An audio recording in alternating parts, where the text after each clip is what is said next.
ആവശ്യങ്ങൾ നമുക്കെല്ലാവർക്കും അറിയാം. നമ്മളൊരു മാറ്റം വേണം, ഒരു മാറ്റം കൊണ്ടുവരണം.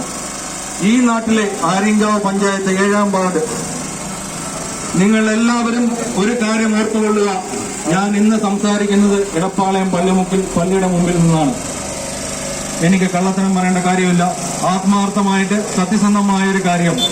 ഇതുവരെ കേരള രാഷ്ട്രീയത്തിൽ നടക്കാത്ത ഒരു സംഭവം 16-ാം തീയതി നടക്കാൻ വരും.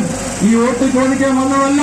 വോട്ട് ചോദിച്ചു കഴിഞ്ഞിട്ട് ഓരോ വീട്ടിലെ ആവശ്യങ്ങൾ എന്താണെന്ന് അറിയുവാൻ ഞങ്ങളുടെ പ്രിയപ്പെട്ട സഹോദരി ഈ 7ാം വാർഡിലെ ഓരോ വീടുകളിലും വരും.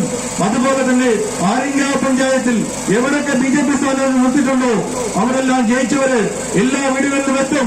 നിങ്ങളുടെ ഓരോ ആവശ്യങ്ങൾ എഴുതി ഞങ്ങൾ തന്നെ നിങ്ങളുടെ ആവശ്യങ്ങൾ നടത്തിത്തരും. എനിക്ക് ഉറപ്പ് പറയാൻ പറ്റും, ഇന്ന് കേരള രാഷ്ട്രീയത്തിൽ നടക്കാത്ത ഒരു സംഭവം ഇന്ന് ആര്യങ്കാവ് പഞ്ചായത്തിന്റെ മണ്ണിൽ ഞാൻ പറയുകയാണ്. 16-ാം തീയതി കഴിഞ്ഞ് ഈ ഇലക്ഷൻ തീർന്ന് റിസൾട്ട് വന്നു കഴിഞ്ഞാൽ പ്രിയം കൊണ്ട് ഞങ്ങൾ ഇനിയും വരും.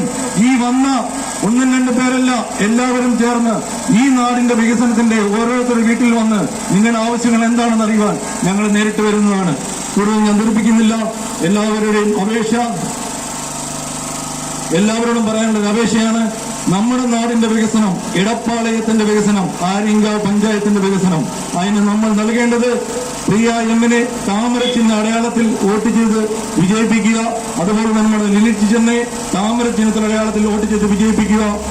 അതുപോലെ തന്നെ NDA സ്ഥാനാർത്ഥിയായി മത്സരിക്കുന്ന സുനിൽ സാറിന് മോതിര ചിഹ്നത്തിൽ വോട്ട് ചെയ്ത് വിജയിപ്പിക്കണമേ എന്ന് അഭ്യർത്ഥിച്ചുകൊണ്ട് ഞാൻ നിർത്തുന്നു. നന്ദി, നമസ്കാരം.